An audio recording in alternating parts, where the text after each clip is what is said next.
আসসালামু আলাইকুম সুপ্রিয় শিক্ষার্থীবৃন্দ, সকলে তোমরা কেমন আছো?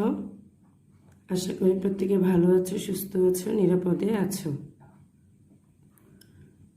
আমি মমতাজ বেগম, সিনিয়র শিক্ষক, দিদার মডেল হাই স্কুল, আদর্শ সদর, কুমিল্লা। তোমাদের সকলকে আমার আজকের এই ক্লাসে জানাই অনেক অনেক স্বাগতম।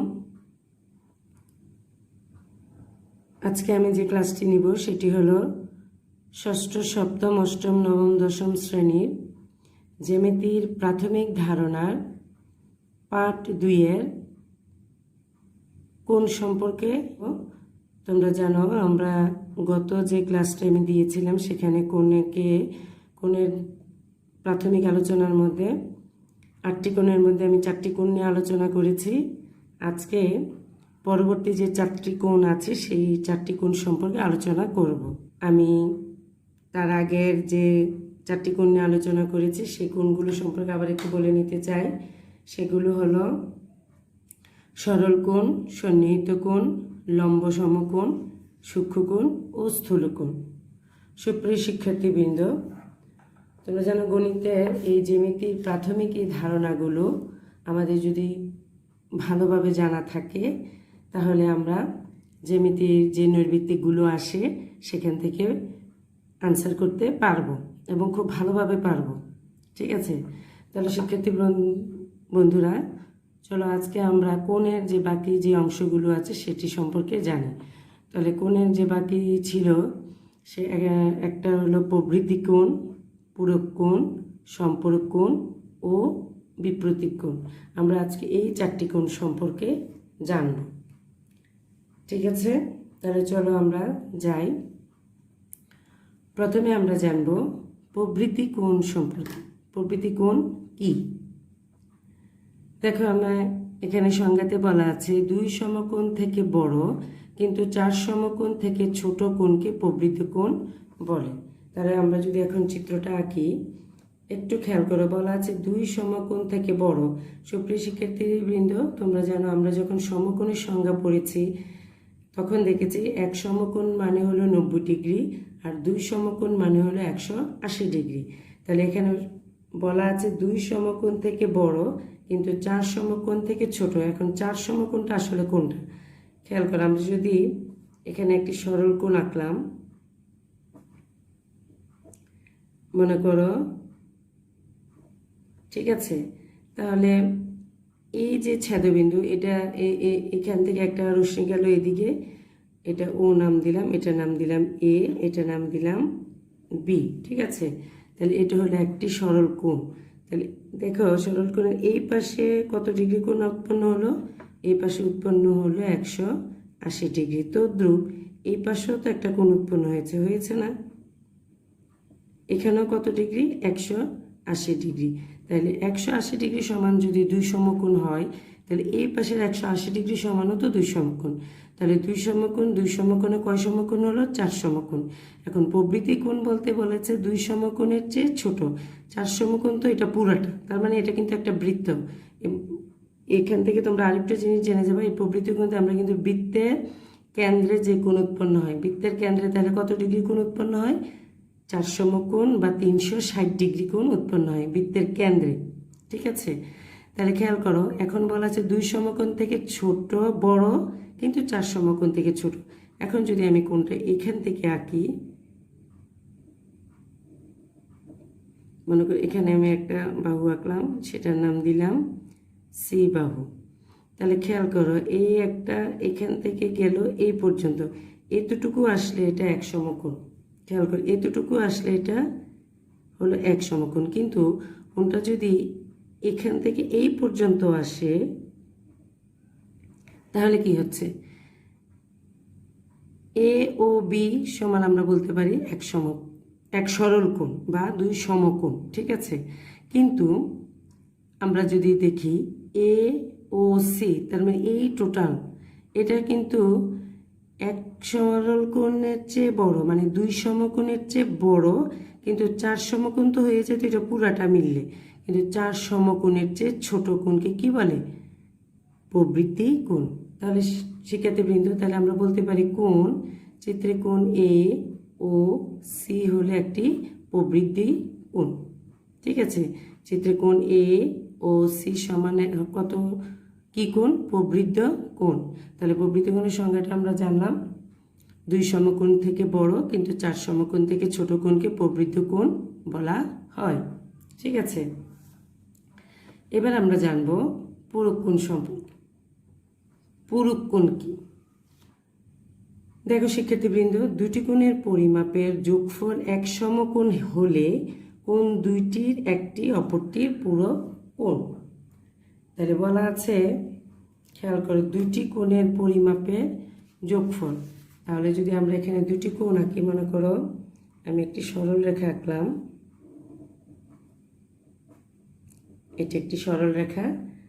হ্যাঁ, এই সরল রেখার উপর এখানে একটি লম্ব এঁকে দিলাম।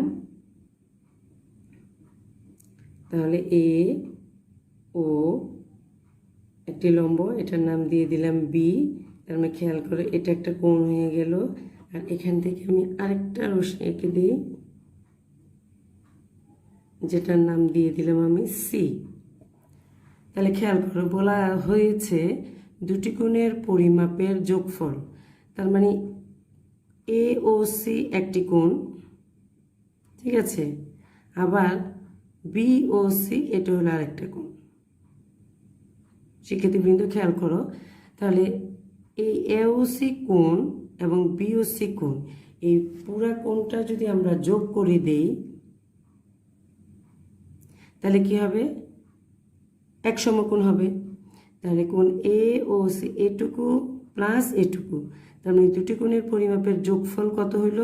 এক সমকোণ। আমরা জানি এক সমকোণ সমান টোটালটা সমান হয়ে গেল 90 ডিগ্রি। ঠিক আছে, তাহলে আমরা জানি দুটি কোণের পরিমাপের যোগফল এক সমকোণ হলে এই যে কোণ দুটি উৎপন্ন হয়েছে, এই কোণ দুটি একটি অপরটির কি কোণ? পূরক কোণ। অর্থাৎ আমরা যদি এরকম অনেক সময় দেখি, বলা আছে যে 60 ডিগ্রি পূরক কোণ, 60 ডিগ্রি পূরক কোণ কত? 60 ডিগ্রি পূরক কোণ কত? তাহলে সেক্ষেত্রে বন্ধুরা আমি বলেছিলাম যে দুটি কোণের পরিমাপের যোগফল এক সমকোণ হলে, তাহলে এই কোণ আর এই কোণ যোগ করলে এক সমকোণ হবে। তাহলে যদি হয় তাহলে কোণ দুটি, তাহলে কোন কোণ? এ ও সি একটি কোণ, আরেকটি হলো বি ও সি কোণ। এই দুটি কোণ একটি অপরটির পূরক কোণ। এখন আমি বলছি 60 ডিগ্রি কোণের পূরক কোণ কত? তাহলে আমরা বলছি দুইটা কোণ যোগ করলে 90 ডিগ্রি হবে এবং হলে একটা অপরটির। তাহলে 60, 90 হইতে 60-এর সাথে কত যোগ করলে 90 হয়? অথবা 90 থেকে 60 বাদ দিলে কত থাকে? 30 ডিগ্রি। তার মানে 60 ডিগ্রির পূরক কোণ কত ডিগ্রি? 30 ডিগ্রি। এভাবে আমরা প্রত্যেকটা কোণ বের করতে পারি। যেমন 45 ডিগ্রির পূরক কোণ কত? অবশ্যই 45। ঠিক আছে, 70 ডিগ্রির পূরক কোণ কত? 20 ডিগ্রি বা 20 ডিগ্রি। ঠিক আছে, তার মানে আমরা এইভাবে বের করতে পারি পূরক কোণের হিসাব। কারণ এগুলো কিন্তু তোমাদের নৈর্বৃত্তিকে অবশ্যই থাকবে। ষষ্ঠ শ্রেণী বলো, সপ্তম শ্রেণী বলো, অষ্টম শ্রেণী, নবম, দশম শ্রেণী, প্রত্যেকটা শ্রেণীতেই কিন্তু এই ধরনের প্রশ্নগুলো থাকে। ঠিক আছে শিক্ষার্থীবৃন্দ, এই গেল আমাদের পূরক কোণের হিসেব। এরপর আমরা দেখব সম্পূরক কোণ কি। দেখো, পূরক কোণ আর সম্পূরক কোণের মধ্যে কিন্তু একটা মিল আছে। পূরক কোণ হলো 90 ডিগ্রির হিসাব, কিন্তু সম্পূরক কোণ কি? সম্পূরক কোণ হলো দুটি কোণের পরিমাপের যোগফল দুই সমকোণ হলে কোণ দুটি পরস্পর সম্পূরক কোণ। তার মানে আমরা যদি এখানে একটি সরল রেখা আবার আঁকলাম, এই একটি সরল রেখা আঁকলাম, এটির নাম দিলাম এ বি। আর এখানে আমি আরেকটা কোণ আঁকলাম, যেটার নাম দিলাম ও সি। ঠিক আছে, তাহলে বলা হয়েছে দুটি কোণের পরিমাপের যোগফল দুই সমকোণ হলে। তার মানে আমরা যখন এটা পুরাটাকে একটা কোণ ধরে নেই, এখানে দেখো দুটি কোণ উৎপন্ন হয়েছে, একটি হলো এ ও সি আর একটি হলো বি ও সি। কারণ তো এটা একটা কোণ, এটা একটা কোণ। ঠিক আছে, এখন এই দুইটা কোণকে যদি আমি যোগ করে দেই, তাহলে পুরোটাই একটি কোণ হয়ে গেল। তাহলে দেখো দুইটি কোণের পরিমাপের যোগফল, তার মানে এই কোণ এবং এই কোণ পুরোটা যদি এই দুটো কোণ যোগ করলে কি হয়ে গেল, কোণ এ ও বি হয়ে গেল বা বি ও এ হয়ে গেল। এখন এই দুটি কোণের যোগফল দুই সমকোণ হলে এই কোণ আর এই কোণ পরস্পর সম্পূরক কোণ, অর্থাৎ পূরক কোণের হিসাব হলে 90 ডিগ্রির ভিতরে আর সম্পূরক কোণের হিসাব হলে 180 ডিগ্রির ভিতরে। ঠিক আছে, পূরক কোণের হিসাব হলে দুটি কোণ যোগ করলে 90 ডিগ্রি, যোগফল যদি 90 ডিগ্রি হয় তাহলে একটি অপরটির পূরক কোণ, আর সম্পূরক কোণ হলো দুটি কোণের যোগফল যদি 180 ডিগ্রি হয় তাহলে কোণ দুটি পরস্পর সম্পূরক কোণ। তাহলে এখন যদি আমি বলি যে 100 ডিগ্রি সম্পূরক কোণ কত, তাহলে এখানে 100 ডিগ্রি সম্পূরক কোণ হতে হলে দুটি কোণের যোগফল কত হতে হবে, 180 ডিগ্রি। তাহলে এখন আমি বলছি 100 ডিগ্রি পূরক কোণ কত, তাহলে 180 হতে আর কত বাকি, 100 সাথে 80 ডিগ্রি। ঠিক আছে, তারপরে 110 ডিগ্রির সম্পূরক কোণ কত, খেয়াল করে 100 ডিগ্রির সম্পূরক কোণ 80 ডিগ্রি, 110 ডিগ্রির সম্পূরক কোণ কত হবে, 70 ডিগ্রি। তার মানে 180 থেকে যেটা বলবো সেটা মাইনাস করলে আমরা কি পেয়ে যাচ্ছি, সম্পূরক কোণ পেয়ে যাচ্ছি। ঠিক আছে, তারপরে হলো মনে করো 120 ডিগ্রির পূরক কোণ কত হবে, সম্পূরক কোণ 120 ডিগ্রি সম্পূরক কোণ হবে, তাহলে 180, তাহলে এখানে লাগবে আর 60 ডিগ্রি। তাহলে শিক্ষার্থী বন্ধুরা দেখো আমরা কত সহজে সম্পূরক কোণের হিসাবটা বের করে ফেলতে পারছি, পূরক কোণের হিসাবটা আমরা বের করতে পারছি। শুধু একটু মনোযোগ দিয়ে শুনতে হবে যে আসলে কি বলা হচ্ছে, কি বলতে চাচ্ছি। ঠিক আছে, তাহলে সম্পূরক কোণ হলো দুটি কোণের পরিমাপের যোগফল, দুই সমকোণ হলে কোণ দুটি পরস্পর সম্পূরক কোণ। ঠিক আছে, এরপর আমরা দেখব বিপ্রতীপ কোণ। শিক্ষার্থীবৃন্দ খেয়াল করো, আমরা দেখব বিপ্রতীপ কোণ। বলা হয়েছে কোন কোণের বাহুদ্বয়ের বিপরীত রশ্মিদ্বয় যে কোণ তৈরি করে তা ওই কোণের বিপ্রতীপ কোণ। দেখো আমি এখানে একটি চিত্র আঁকলাম, এটা একটা সরলরেখা আঁকলাম,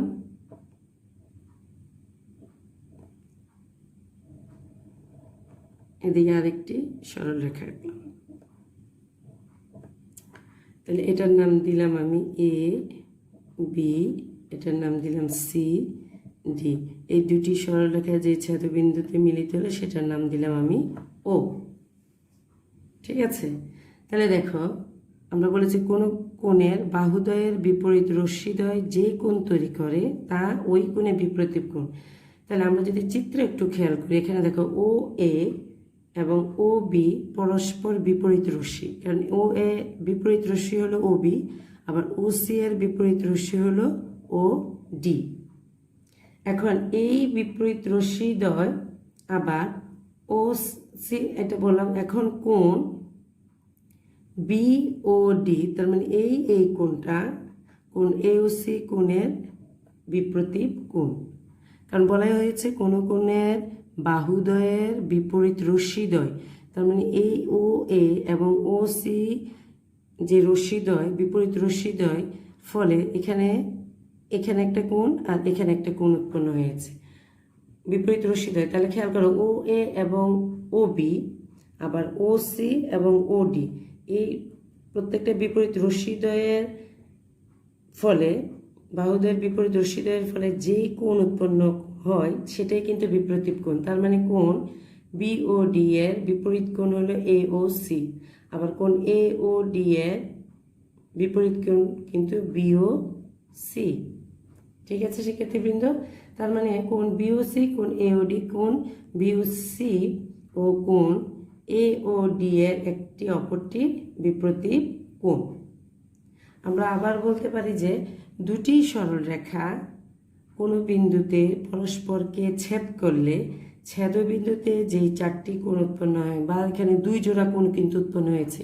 দেখো খেয়াল করে এই কোণ বিওডি এবং কোণ এওসি একটি আরেকটির বিপরীত, এবং এখানে এই দুইটা মিলে এক জোড়া, আবার এই দুইটা মিলে আরেক জোড়া। ঠিক আছে, তাহলে যেই দুই জোড়া কোণ উৎপন্ন হলো, এগুলি কিন্তু বিপ্রতীপ কোণ। ঠিক আছে, তাহলে আমি আশা করব আমার শিক্ষার্থী বন্ধুরা তোমরা এই কোণের ক্লাসটি ভালো করে খেয়াল করবে বা দেখবে। দেখে এর পরেও যদি তোমাদের কোনো প্রশ্ন থাকে তাহলে অবশ্যই প্রশ্ন করবে। আমি আশা করব সেই প্রশ্নের মাধ্যমে তোমাদের জানাটা আরও আগ্রহ থাকবে এবং আমিও সেটা শুনলে বা যখন দেখবে তোমরা আমাকে প্রশ্ন করছো সেই উত্তরগুলো দিতে আমারও ভালো লাগবে। তো আমি আমার আজকের এই ক্লাসটি এখানেই শেষ করব। সুপ্রিয় শিক্ষার্থীবৃন্দ, তোমাদেরকে অনেক অনেক ধন্যবাদ আমার এই ক্লাসটি মনোযোগ সহকারে দেখার জন্য। তো আজকে আমি তোমাদের কাছ থেকে বিদায় নিয়ে নিচ্ছি। তোমরা ভালো থাকো, সুস্থ থাকো। আল্লাহ হাফেজ।